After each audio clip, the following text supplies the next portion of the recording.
இது அடுத்தது நாங்க சொல்ல போறோம். எப்போ எனக்கு எங்க எப்படி வர போறோம் எல்லாமே சொல்ல போறோம்.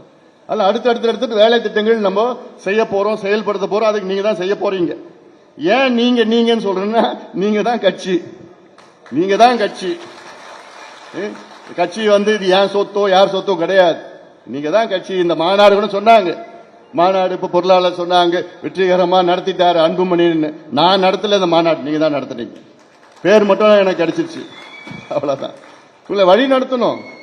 களத்தில் நீங்க தான் இருந்தீங்க, நீங்க தான் நடத்துனீங்க. இன்னும் சொல்ல போனா அந்த நிதியும் நீங்க தான் கொடுத்தீங்க, வாகனங்களும் நீங்க தான் ஏற்பாடு பண்ணீங்க, அந்த சாப்பாடும் நீங்க தான் செஞ்சு எடுத்து வந்தீங்க, அந்த மக்களும் நீங்க இளைஞர்கள் நீங்க தான் கூட்டிட்டு வந்தீங்க. நீங்க தான் உண்மையான ஹீரோ, நீங்க தான். அந்த அங்கீகாரம் நிச்சயமா எனக்கு என்னைக்குமே உங்களுக்கு நான் தருவேன். இது நம்ம ஒரு டீம் ஒர்க், நம்ம எல்லாம் ஒரே டீம். இதுல நான் நீங்க எனக்கு அடிபணிந்தவர்கள் அப்படிலாம் நான் ஒரு எள்ளலும் என்னால நினைக்க மாட்டேன், நினைக்கவும் முடியாது. நீங்கள் என்னுடைய சக தோழர்கள். You are not my subordinate, you are my colleagues. நம்ம எல்லாம் ஒன்னா சேர்ந்து சமமா சேர்ந்து அணுகணும். அதனால அந்த நினைச்சு பாருங்க, 45 நாள் குறைவான நாள் எனக்கு கிடைச்சது இந்த மாநாடு நடத்துவதற்கு.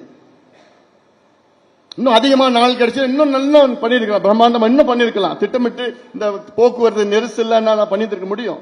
ஏன்னா கிட்டத்தட்ட 30 கிலோமீட்டர் நெரிசல் இருந்தது, வர முடியல.